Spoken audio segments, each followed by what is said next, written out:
بسم اللہ الرحمن الرحیم۔ السلام علیکم۔ اہل اسلام کے لیے ایک اچھی خبر، سعودی حکومت کی جانب سے عمرہ ادائیگی کے آغاز کی تاریخ کا اعلان کر دیا۔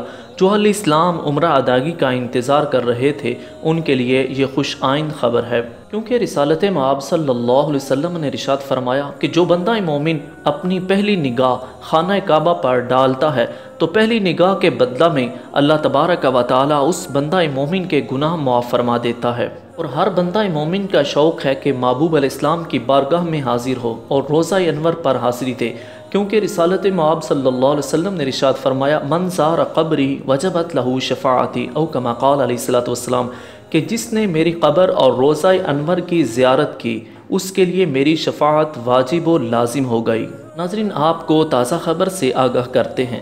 عمرہ ادائیگی و مسجد نبوی صلی اللہ علیہ وسلم کی زیارت 4 مرحلوں میں بحال کرنے کا اعلان کیا گیا ہے۔ 4 اکتوبر سے مقامی عازمین، جبکہ 1 نومبر سے غیر ملکی عازمین کو بھی مسجد الحرام اور مسجد نبوی صلی اللہ علیہ وسلم آمد کی اجازت ہوگی۔ تفصیلات کے مطابق سعودی حکومت نے کئی ماہ کے تعطل کے بعد بالآخر عمرہ ادائیگی کی اجازت دینے کا باقاعدہ اعلان کر دیا ہے۔ سعودی حکومت کے اعلان کے مطابق عمرہ ادائیگی و مسجد نبوی صلی اللہ علیہ وسلم کی زیارت 4 مرحلوں میں بحال کی جائے گی۔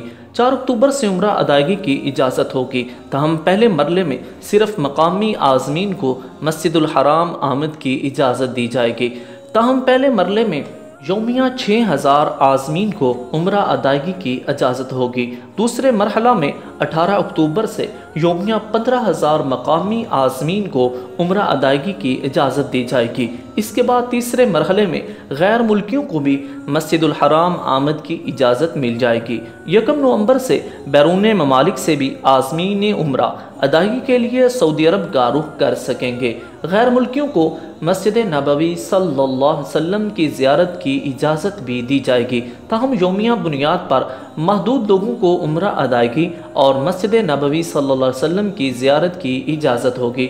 یہاں ایک بات واضح رہے کہ سعودی حکومت نے کرونا وائرس خدشات کے باعث مارچ کے آخر میں عمرہ ادائیگی کے لیے غیر ملکی عازمین کی سعودی عرب آمد پر پابندی عائد کر دی تھی۔ بعد ازاں کرونا خدشات کے باعث حج کا انعقاد بھی محدود پیمانے پر کیا گیا۔ پھر کچھ روز قبل سعودی حکومت نے اعلان کیا تھا کہ جلد عمرہ ادائیگی کی دوبارہ اجازت دے دی جائے گی، اور اب اس حوالہ سے باقاعدہ اعلان کر کے تفصیلات جاری کر دی گئی ہیں۔ سعودی حکومت کے اس اعلان نے دنیا بھر کے کروڑوں مسلمانوں کو خوشی سے سرشار کر دیا ہے۔ ناظرین، ایسے اسلامی خبروں اور اسلامی ویڈیوز کے لیے ہمارے چینل کو سبسکرائب کریں اور بیل آئیکن کو پریس کریں۔ دعاؤں میں یاد رکھیے گا۔ السلام علیکم۔